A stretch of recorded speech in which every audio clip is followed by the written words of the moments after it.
दूरदर्शन केंद्र हिसार के सभी दर्शकों का मैं आनंद शर्मा हार्दिक स्वागत करता हूं। साथियों, आज हम यहां एकत्र हुए हैं एक परिचर्चा को लेकर, जिसका विषय है सर्वांगीण ग्रामीण विकास और आत्मनिर्भर भारत।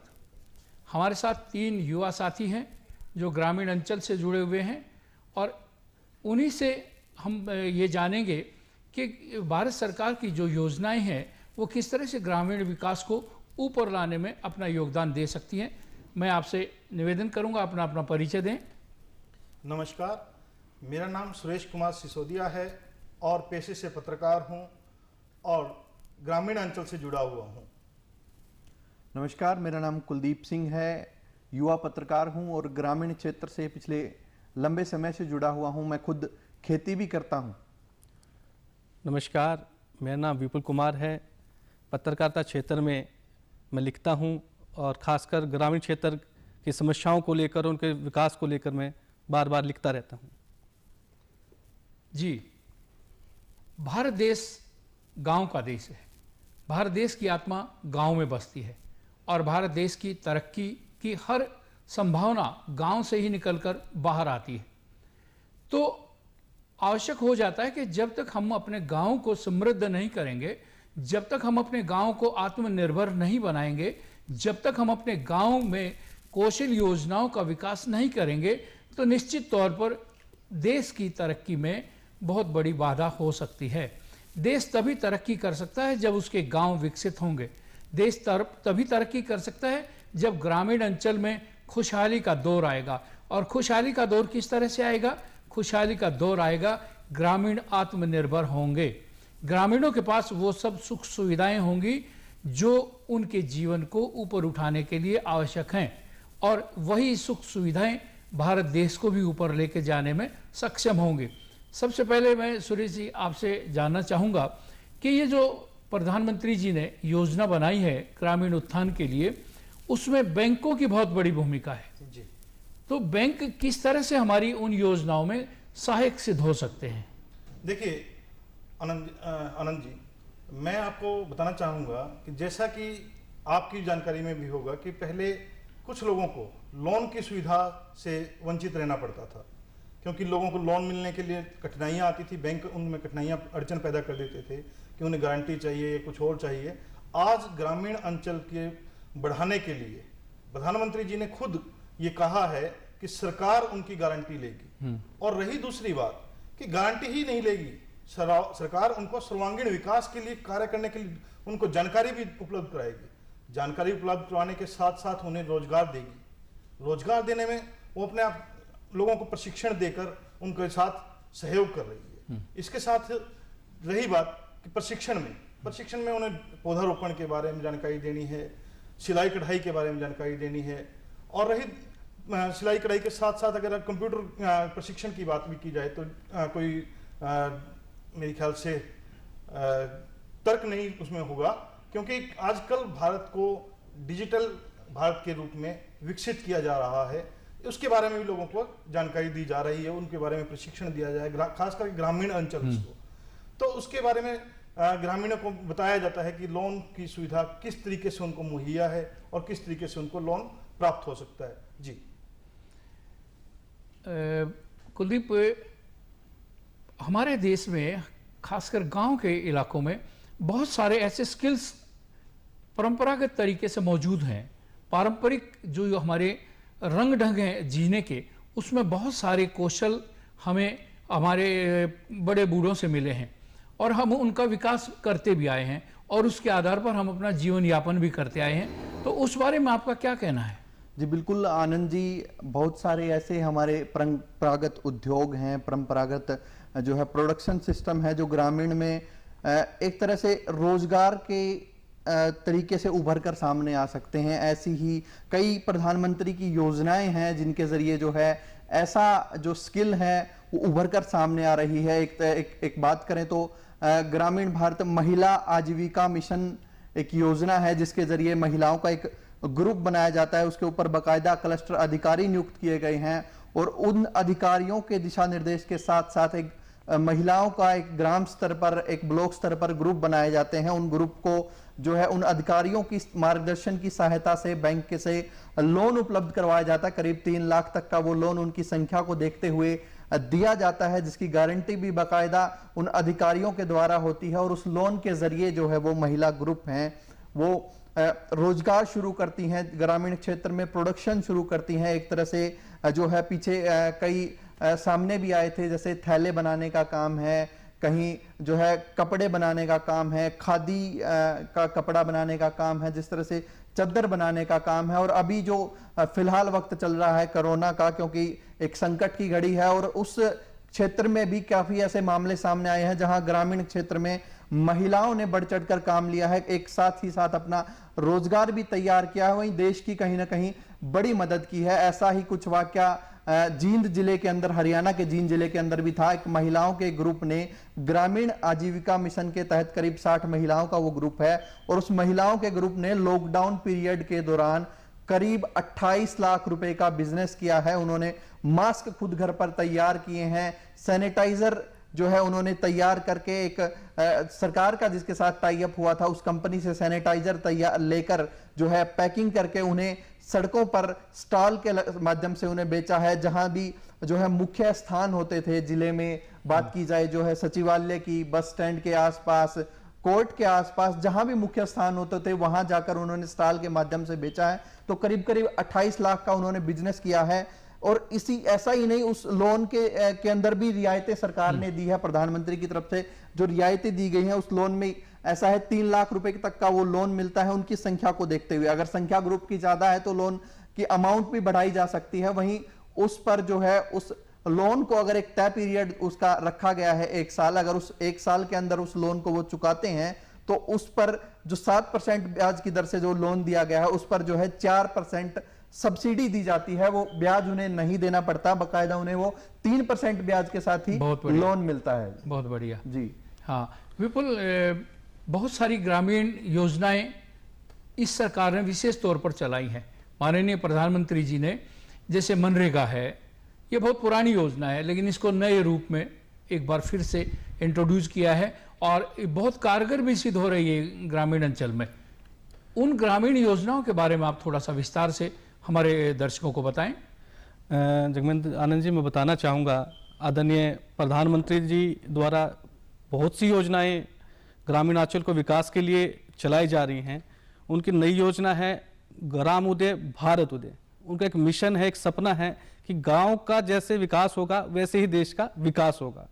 इसके लिए उन्होंने गांव के अंदर भारत उदय ग्राम उदय की योजना के तहत एक कमेटी का गठन किया है कि 3 माह के अंदर ग्राम सभा की बैठक होगी। उस बैठक के ग्राम सदस्यों के अलावा प्रशासनिक अधिकारी भी भाग लेंगे ताकि गांव के अंदर जो विकास की योजनाएं चल रही हैं उनका क्या रूप है, कहां तक वह पहुंच चुकी हैं, कितनी उसमें कठिनाइयां पैदा हो रही हैं, उनको सुलझा के आगे बढ़ाया जा सके।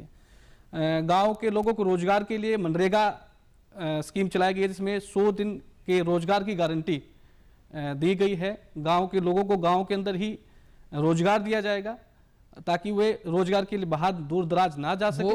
उसको बढ़ा के अब 150 दिन की तय कर दी गई है। 150 दिन की तय कर दी। हाँ, इसमें जो वित्तीय सहायता है सबसे ज्यादा केंद्र सरकार द्वारा दी जाती है। इसमें प्रदेश सरकार का कुछ हिस्सा होता है। हाँ। कि वो लोगों को रोजगार के लिए बाहर ना जाना पड़े। इसके अलावा कृषि के लिए भी प्रधानमंत्री ने बहुत सी योजनाएं चलाई हैं। जहाँ पिछड़े क्षेत्र हैं हमारे हरियाणा में, जैसे सिरसा है, महेंद्रगढ़ है, वो पिछड़े कृषि के क्षेत्र हैं, उनको डेवलपमेंट के लिए कृषि सिंचाई की व्यवस्थाएं हैं, कम ब्याज दर के लोन की व्यवस्थाएं हैं, वो आनंद जी वहाँ दी जाती हैं। शिक्षा के, मैं यहाँ आपकी बात से सहमत होते हुए एक बात जरूर कहना चाहूँगा कि जैसे जैसे सरकार ने अपनी अपनी योजनाओं को क्रियान्वित किया है उसी तरीके से लोगों ने उसका फायदा भी उठाया है। लोगों ने फायदा उठाने के साथ साथ लोगों को जागरूक, खुद ग्रामीण लोगों ने उनको जागरूक, अपने आप को जागरूक किया और उन क्रियाओं के ऊपर काम किया और उससे बहुत अच्छा एक मुनाफा कमाया है। रही दूसरी बात, हम करते हैं जैसे कि ग्रामीण अंचल के लोन्स की बात विपुल भाई ने कही, बड़ी अच्छी बात थी कि लोन की जानकारियां हम लोगों ने दी हैं। और हम पत्रकार साथियों से भी हम ये चाहते हैं जो हमारे पत्रकार साथी, पत्रकार भाई, जो हमारे पढ़े लिखे बंधु साथी जो हैं, हम उनसे भी ये उम्मीद करते हैं कि वो एक अच्छे आर्टिकल्स के द्वारा लोगों को एक जागरूक तरीके से मैसेज करें, सरकार की जानकारियों के उनके बारे में बताएं कि सरकार क्या नीतियां ला रही है जो ग्रामीण अंचल की लिए फायदेमंद हो सकती हैं, किस तरीके से वो फायदेमंद होंगी। वही पत्रकार साथी हमारे साथ जुड़कर बहुत अच्छे से उन चीज़ों को बता पाएंगे।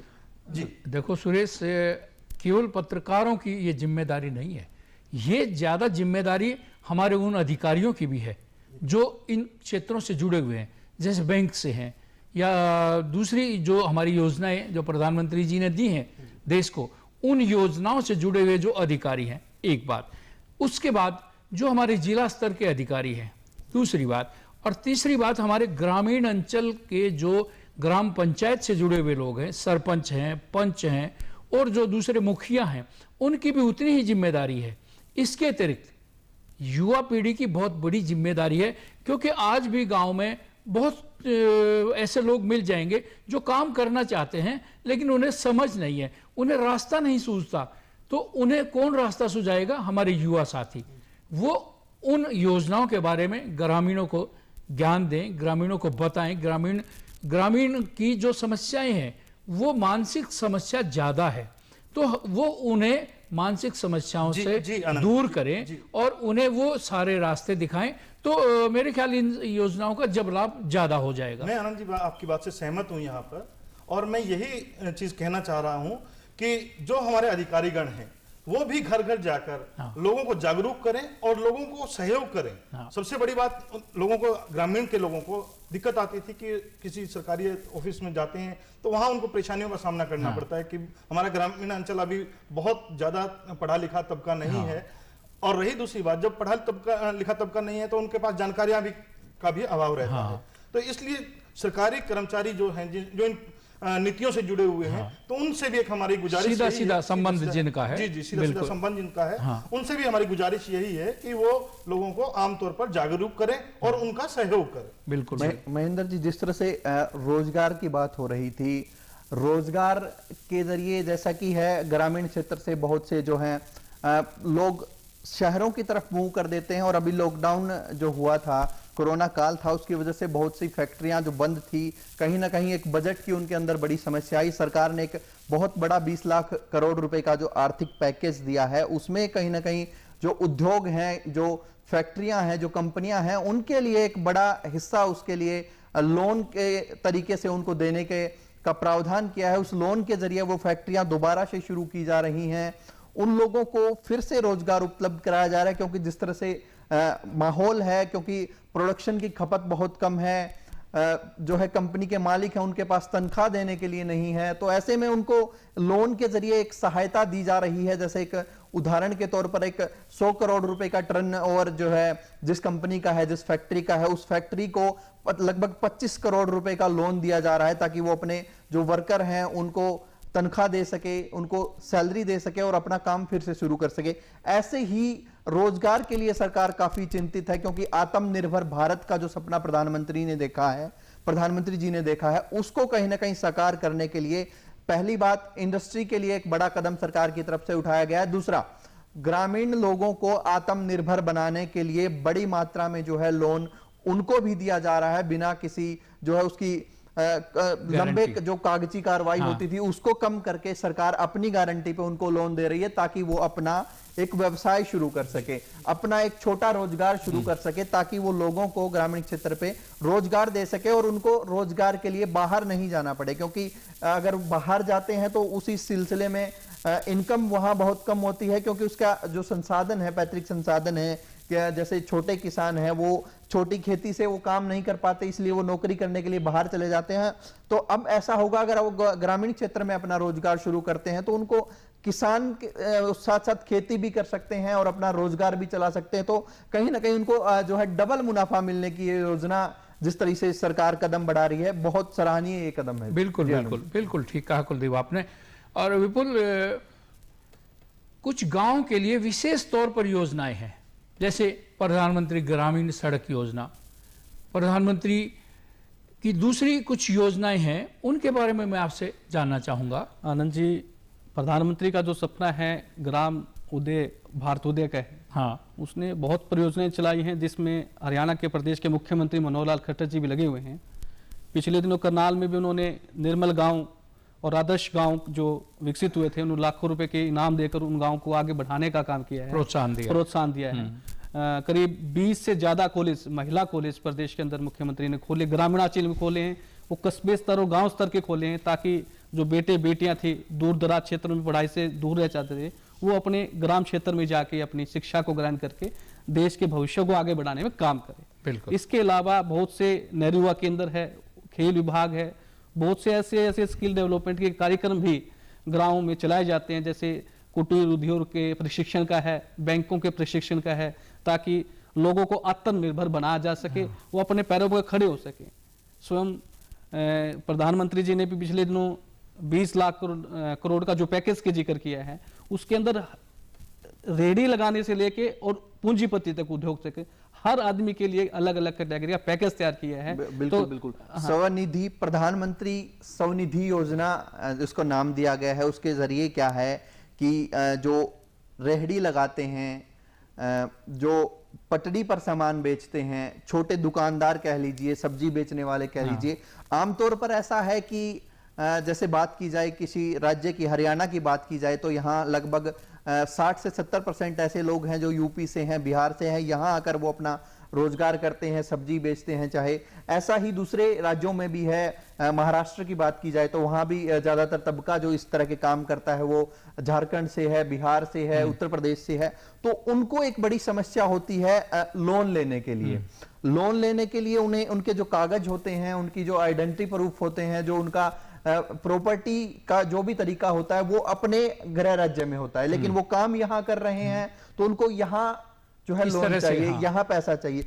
उनके लिए एक जो प्रधानमंत्री स्वनिधि योजना जो है, उसके जरिए क्या है कि जितने भी ऐसे छोटे वेंडर हैं जो रेहड़ी का काम करते हैं, जो पटरी पर जो फल बेचते हैं, उनको जो है 10,000 रुपए की एक मुश्त राशि जो है उनकी सहायता के लिए, ताकि वो दोबारा से अपना काम शुरू कर सके, क्योंकि जो उनके पास बचत थी वो उन्होंने लॉकडाउन पीरियड में यूज कर ली, लेकिन अब नया सामान लेने के लिए उनके पास पैसे नहीं है, क्योंकि 10,000 रुपए में वो आमतौर पर 10 दिन के लिए अपना काम शुरू कर सकता है, 10 दिन के लिए सब्जी ले सकता है, या 10 दिन के लिए जो उसको सामान बेचना है वो चीजें शुरू कर सकता है, इनकम जनरेट कर सकता है। वो 10,000 रुपए जो है ऐसे जो स्ट्रीट वेंडर्स हैं, जो लाइसेंस रखते हैं, जो नगर परिषद या जो भी निकाय बने हुए हैं उनके अंडर आते हैं, उनके जरिए जो है उनको 10,000 रुपए का एक लोन दिया जा रहा है।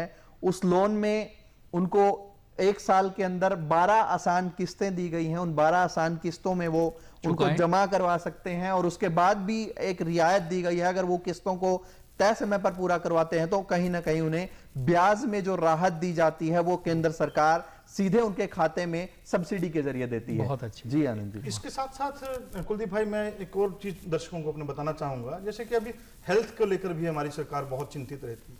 अभी हेल्थ के ऊपर भी सरकार काफी खर्च कर रही है। क्यों? क्योंकि अभी जिम है, हर जगह स्टेडियम बनाया है, जिम के लिए पैसा गांव तक, ग्रामीण अंचल के, खासकर ग्रामीण तबके के लिए बिल्कुल बिल्कुल हर गांव में स्टेडियम की व्यवस्था की जा रही है, जिम की व्यवस्था की जा रही है, उनको स्विमिंग के लिए जो हमारे तालाब हैं उनके मेंटेनेंस के लिए उनको पैसा दिया जा रहा है। वो सिर्फ इसीलिए दिया जा रहा है कि हमारा ग्रामीण अंचल जो है वो पिछड़ा होने की वजह से अपने आप को डेवलप नहीं कर पा रहा था, उसी को अब जो आत्मनिर्भर भारत बनाने की बात है। अगर हमारा ग्रामीण अंचल आत्मनिर्भर होगा तो हमारा भारत भी आत्मनिर्भर होगा। जी देखिए, इसमें कोई दो राय नहीं है। हमारे देश की जितनी खेल प्रतिभाएं हैं वो 90% प्रतिभाएं गांव से निकलती हैं, और वो न केवल जिला स्तर पर, न केवल राज्य स्तर पर, न केवल राष्ट्रीय स्तर पर, बल्कि अंतर्राष्ट्रीय स्तर पर, even Asian games, Commonwealth game, Olympic games में देश का नाम रोशन करती हैं। और वो सारी की सारी प्रतिभाएं जब एक साथ इकट्ठी होती हैं तो देश को कितना लाभ होता है, देश कितना अपने आप को आत्मनिर्भर महसूस करता है। क्योंकि कल को आज वो खिलाड़ी हैं, कल को उन्हीं में से कोच भी निकलेंगे, तो वो आत्मनिर्भरता की एक चेन बनती चली जाएगी और देश तरक्की के नए रास्ते, नए आयाम स्थापित करेगा। हम इसी बात को और थोड़ा सा विस्तार देते हुए बैंकों की भूमिका पर मैं थोड़ा सा और विस्तार, थोड़ा क्लेरिफिकेशन चाहता हूँ। जी, मैं अभी आपको एक बात और बताना चाहूंगा कि जैसे कि हमारे जो खिलाड़ी हैं, युवा साथी जो हैं, उनको सबसे पहले जो बैंकों में समस्या आती थी, अब वो बैंकों में समस्या उनको इसलिए नहीं आ रही कि सरकार ने एक फिक्स कर दिया कि आपको इतना अमाउंट मिल सकता है अगर आप उसके लायक हैं तो। ठीक है। क्योंकि अब हमारे खिलाड़ियों को भी ये समस्या नहीं आएगी। पहले हमारे खिलाड़ी जो थे वो वंचित रह जाते थे कि कहीं जाना है, किसी ट्रेनिंग के लिए जाना है या किसी प्रशिक्षण के लिए जाना है उन्हें, तो वो नहीं कर पाते थे। उस चीज को हम लोग अब बैंक उनके लिए अपनी सुविधाएं, उनको लोन देकर उनकी जो जरूरतें हैं उनको पूरा कर रहा है। बिल्कुल यही सुविधा एजुकेशन लोन की जी, भी। यही सुविधा एजुकेशन लोन। एजुकेशन लोन जिस तरह से लेते हैं युवा हैं, एजुकेशन लोन के जरिए वो पढ़ाई करते हैं। बहुत सारे ऐसे युवा हैं जो ग्रामीण क्षेत्र से निकलकर एजुकेशन लोन के जरिए उन्होंने जो है उच्च स्तर की पढ़ाई की है। उसके बाद ऐसे भी युवा हैं, बहुत सारे एग्जाम्पल ऐसे, अगर हरियाणा की बात की जाए तो खासकर ऐसे बहुत सारे एग्जाम्पल है जिन्होंने एजुकेशन लोन के जरिए दिल्ली जाकर पढ़ाई की, उसके बाद वो विदेशों में गए। कई ऐसे युवा हैं जिनके उदाहरण हैं, अमेरिका और अन्य जैसे देशों में वो सेटल्ड है और वहां से जो है इनकम जनरेट करके अपने घर भेजते हैं, यहाँ आकर उसको यहाँ तक उसको लेकर आते हैं, जिससे कहीं ना कहीं जो विदेशी मुद्रा है वो भी बढ़ रही है। उसका फायदा सीधे सीधे ग्रामीण क्षेत्र को मिल रहा है।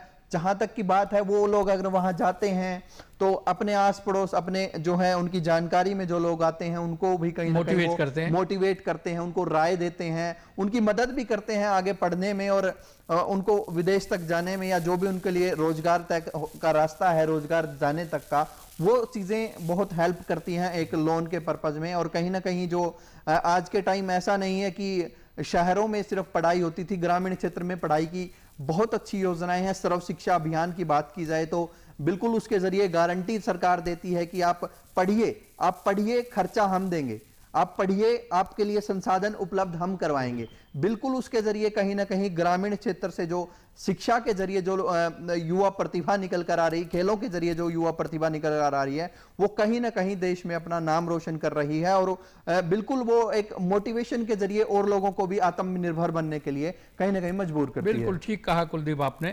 देखिए, इसमें कोई दो राय नहीं है कि भारत की आत्मा गांव में बसती है और प्रतिभाओं का कहीं अकाल नहीं है। केवल प्रतिभाएं तलाशने की और तराशने की आवश्यकता है और वो प्रतिभाएं, अधिकतम प्रतिभाएं हमारे गांव में मिलती हैं और वही ग्रामीण प्रतिभाएं राष्ट्रीय अंतर्राष्ट्रीय स्तर पर भारत देश का नाम रोशन करती है। बात चाहे खेलों की हो, बात चाहे हमारे कारोबार की हो, बात चाहे स्किल्स की हो, हमारे ग्रामीण अंचल की प्रतिभाएं कहीं भी पीछे नहीं है। आवश्यकता महज इतनी सी है कि उन ग्रामीण प्रतिभाओं को प्रोत्साहित किया जाए और हमारी जो भारत सरकार की जो योजना है, हमारे माननीय प्रधानमंत्री जी की जो योजना है ग्रामीण अंचल को विकसित करके पूरे भारत का विकास करने की, वो अब बहुत जल्दी अपना स्वरूप दिखाने लग गई है। हमारे ग्रामीण अंचल के बहुत सारे युवा साथी अब आगे आ गए हैं और इस कोरोना के जो महाकाल हमारे लिए, मानव जाति के लिए सिद्ध हुआ है, उसमें हमारे ग्रामीण अंचल के योद्धा हैं, मैं तो योद्धा कहूँगा इनको, इन योद्धाओं ने अपनी प्रतिभा को विकसित किया है और देश को आगे बढ़ाने में बहुत बड़ा योगदान ये लोग दे रहे हैं। यही हमारी आज की इस वार्ता का विषय है। आप तीनों महानुभाव यहाँ आए, आपका बहुत बहुत धन्यवाद। तो नमस्कार साथियों, फिर मिलेंगे।